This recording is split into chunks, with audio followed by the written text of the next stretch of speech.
What's up guys, Sped here. Nah, I'm just joking, I'm not Peter McKinnon. Although I do think we would get along. We've got the same hair, both wear rings, except if I drink coffee, I go nuts. I actually watch a lot of YouTube channels that are to do with tech, videography and photography. Obviously because I'm a guitarist first, I've had to teach myself a lot in terms of video production and editing. So I just thought it'd be cool to give Peter a shout out because his content is incredible. It all looks amazing and all the little videos about tips and tricks has taught me loads. I think it'd be rude of me not to just say, thanks man. So I was teaching a kid last week and he wanted to do Every Breath You Take by The Police. Now I've taught this song loads before, but whilst we were doing it this time, I thought, you know what, this would double up as a really good exercise as well. And that gave me the idea for this video. So in this video, I'm going to teach you how to play 5 really awesome, famous guitar riffs that double up as exercises and warm-ups for your left and your right hand.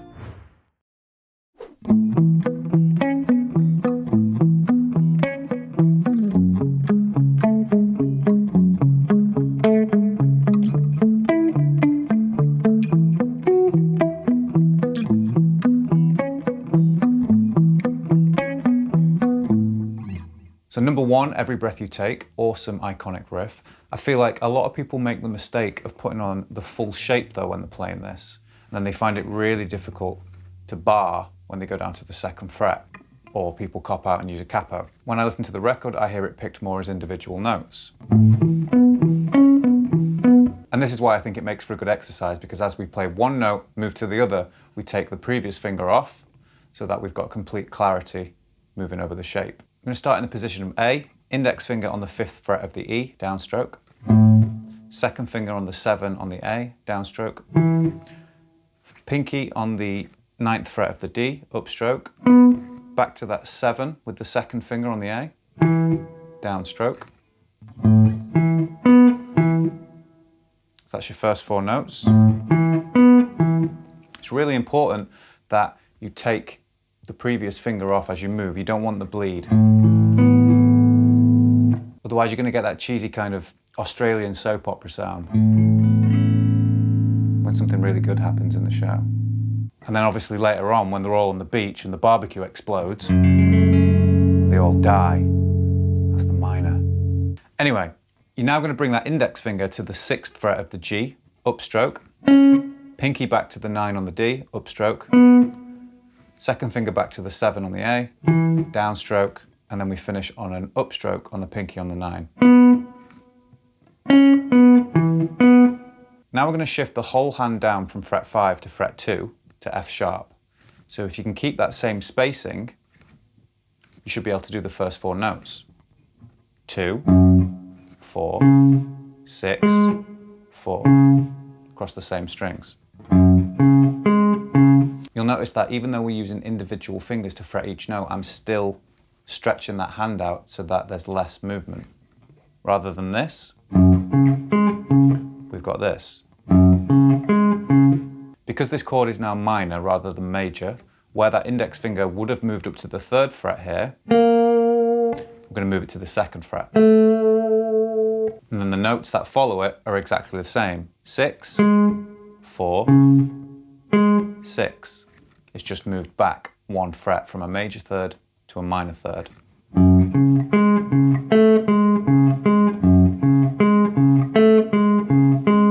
The A major and the F sharp minor one both repeat exactly the same twice before moving up to the 5th fret of the A string to the position of D. Similar kind of thing going on here in terms of stretch, but we're only going to play over 3 strings this time. So we've got 5 on the A, 7 on the D, 9 on the G, and now we're going to come back to that index on the A. Okay?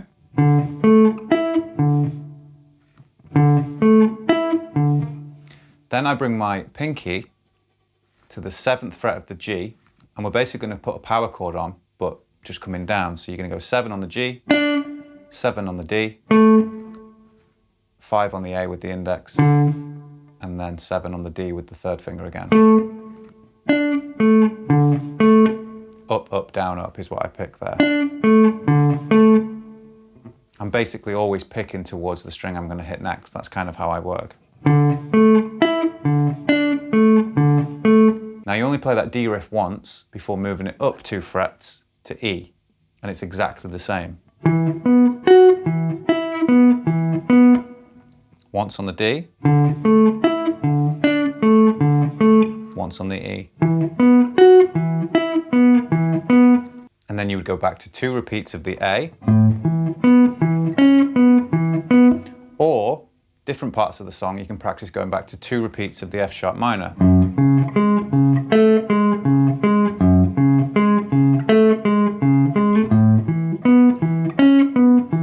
And then starting again back on the A major.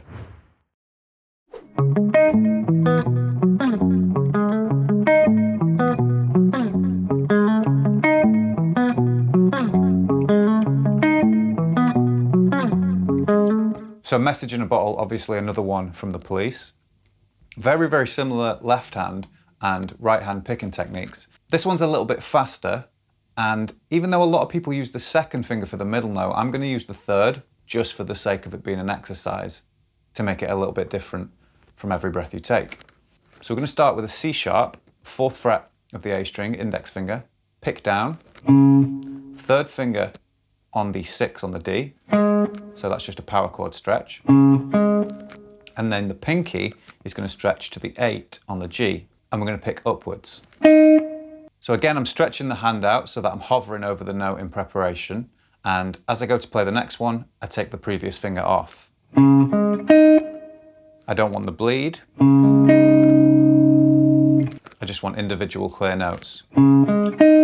After we've played those 3, we're going to move this whole shape down a string and up a fret to the position of A. And we're going to do the exact same thing again, this time 5, 7, 9. The only thing that changes here is the rhythm. We kind of hold a little bit longer on the first note, whereas the first 3 are kind of squashed together. So as we move into the 3rd shape, which is literally up 2 frets to B, we're going to do that same rhythm again. This time we're playing over frets 7, 9 and 11. So you should be able to hear how we're holding on that root note a little bit longer. Finally, we're going to come down to the 2nd fret and we're going to play frets 2, 4 and 6. Again, we're going to hold on that first note a little bit longer. And then right at the end, once we've played the 6, we're going to slide up 1 fret into the 7. Altogether, you've got this.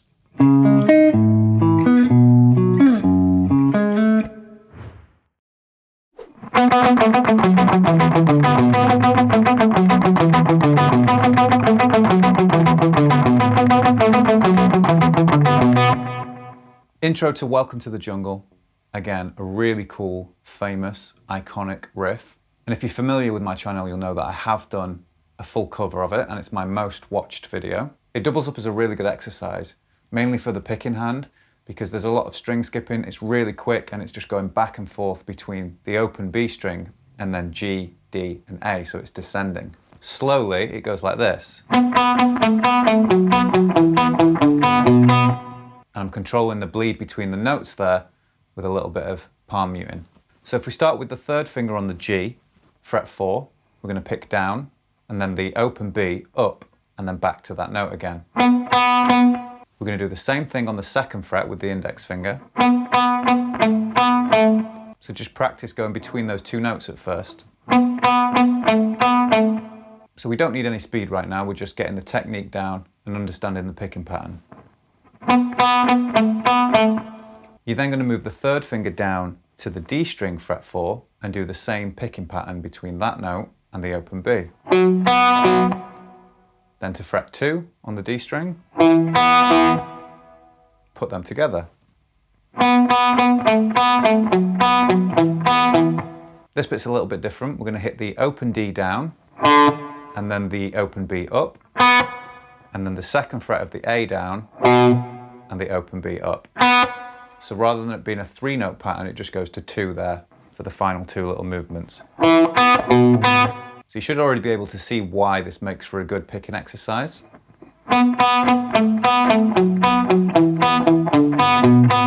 Because the picking hand has to be so precise to get that definition and create this kind of rippling effect as the notes descend. The more you practice it, the better you'll get. Then obviously when you've got it down, you'll know when your picking hand's warmed up and it's coordinated with your fretting hand.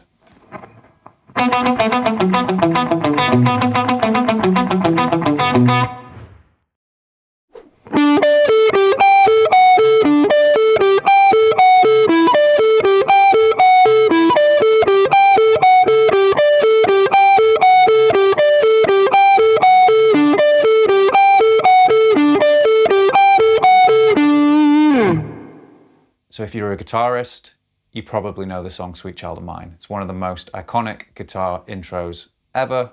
If you've read Slash's book, like I have, it's the only book I've read, then you might remember him saying that it actually started out as just an exercise. And Axl heard it from upstairs at the rehearsal room, came down and was like, what's that? And then they sort of mashed it into a song, and the rest is history, isn't it, I guess? I'm not tone chasing here, so for the sake of teaching it to you, I'm just gonna keep it clean so that I don't blow your ears off. So you're going to put your index finger on the 12th fret of the D, pick a downstroke, then you're going to put your third finger on the 15th fret of the B and do an upstroke. Then we move to the 14th fret of the G with the second finger and do a downstroke, and then index finger is going to go on the same string, the 12, and we're going to do a downstroke again. After that 12 on the G, we're going to put the third finger on the 15 on the B and do an upstroke. Then 14 on the G again with the second finger, down. And then 14 on the high E with the third finger, up. And then 14 on the G again, down, with the second finger. I've seen so many people bleed these last 4 notes together and it sounds horrible. It's not how it is on record. And obviously if we put some overdrive on that, it's going to sound really bad. Just by taking off the finger from the previous note, you get much more clarity and it's much more musical. So you're going to repeat that first one twice in a row.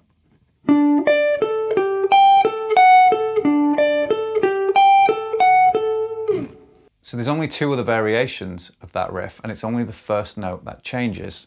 So we're going to go to the 14th fret of the D with the index finger.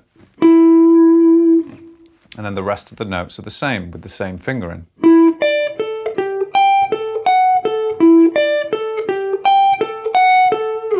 The next one is going to be index finger on the G, fret 12. And again, the rest of the notes are the same.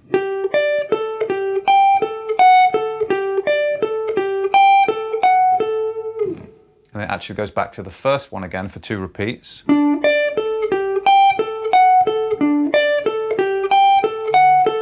And then starts again. When I went to watch Guns N' Roses, I actually looked at him playing the intro to Sweet Child of Mine on the big screen. I was like, no way he uses his first finger for that 14th fret. On my cover, I used my second finger. It's not a big deal, but it actually makes for a better exercise if you're moving that first finger around. Once you've got it down, get on your neck pickup, maybe roll off a bit of the tone, put some overdrive on, a little bit of reverb, and give it a go. So whilst it might be a simple riff to learn and play, to get it sounding right, and cool and musical, takes a lot of practice.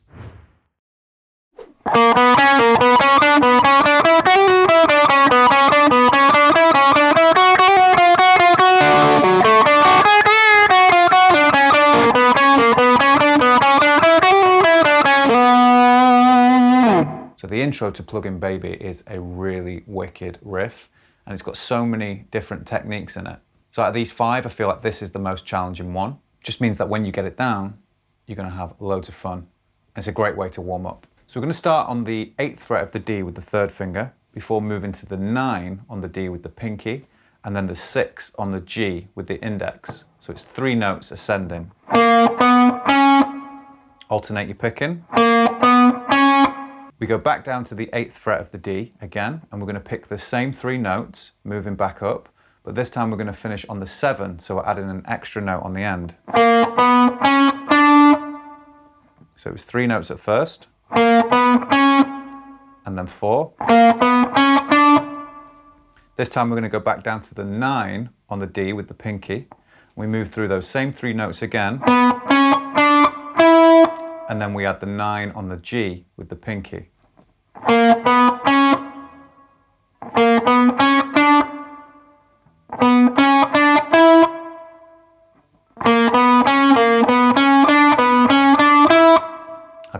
picking alternate throughout. At the top, we've got a hammer on from the 7th fret of the B with the 2nd finger to the 8th fret with the 3rd finger. And once we've hammered on, we're going to pull it straight off.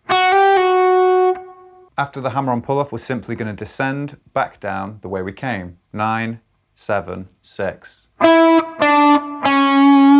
Altogether, you've got this.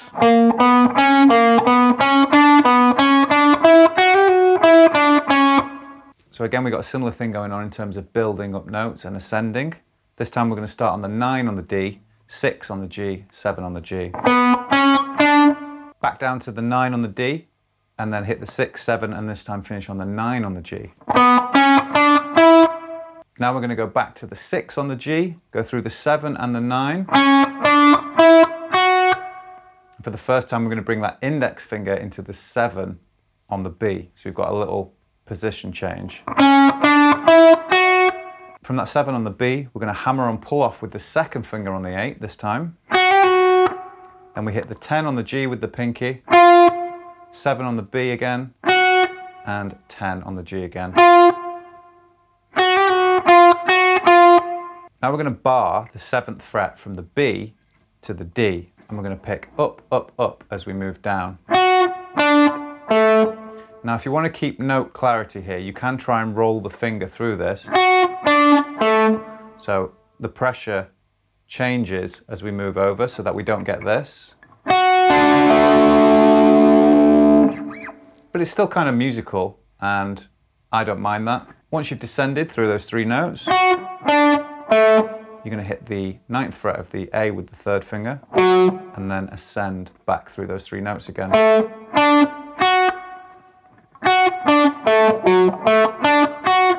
So once we've hit that 7 on the B, we're then going to play fret 9 with the 3rd finger, and then bend up and down a half step. It's the equivalent of playing fret 10 and then 9, but we're doing it with a bend up and then a release. After that, we're going to hit the 7 on the B with the index finger and go between that note and the 10 on the G again, like we did before. So bend up and down, 7 on the B, 10 on the G, 7 on the B. To finish, we're going to quickly move the 2nd finger back to the 7th fret of the G, and then go to index fret 6 and back to the 7. So we're just pinging between 2 notes here, back and forth. You might not realise it, but this 7 and 10 are actually a semitone apart, look, on that string. But I feel like for the tonal difference here, the G string makes more sense, rather than you get this. And it actually makes it a little bit easier to play, it's not as fiddly. It actually ends midway through the first thing that I showed you, so.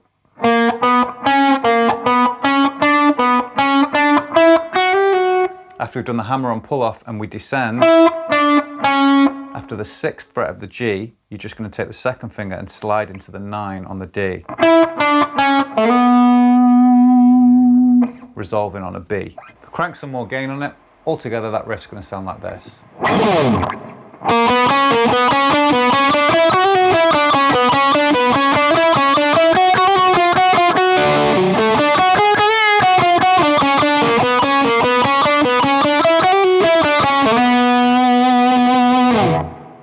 Thanks for watching this video, guys. I hope you enjoyed it. I do encourage you to learn your scales, and I do think that music theory is important. However, sometimes when you're playing and practicing, you're just ascending and descending through major scales, pentatonic scales, creepy crawly chromatics that go up and down the fretboard. It can get a little bit boring, and it's not that musical. So I thought, you know what? Why don't I put together 5 famous guitar riffs that double up as really good exercises or warm-ups and teach you guys how to play them.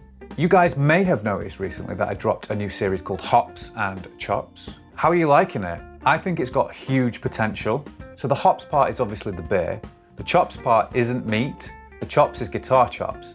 So if you were a little bit put off by it thinking, oh, Sped's just going to be nailing cans of beers for 20 minutes, why do I want to watch that? It's not the case. Me and Danny, or if it's another guest that's going to come in, bring each other a beer that we've never tried before, and then we teach each other how to play a really cool lick. Whilst you do have to watch us drink beer, which might be quite difficult for some of you.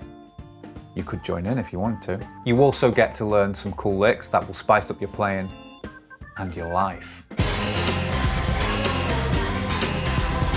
Well, that is going to be on the internet for the rest of my life. So if you like this video, don't forget to hit subscribe, share it with everyone, and I mean everyone. Share it with your gran. Send this video straight to your gran. Go on, granny! And smash that like button, leave me a comment. If you can think of any other riffs that double up as good exercises, drop them in the comments below and maybe I'll feature them in my next video. Hops and Chops episode 3 is coming soon, so make sure you watch that, please. Because when I am rich and famous, I'm gonna have a huge house party and every subscriber is gonna be invited and it's gonna be off the wall. Bye.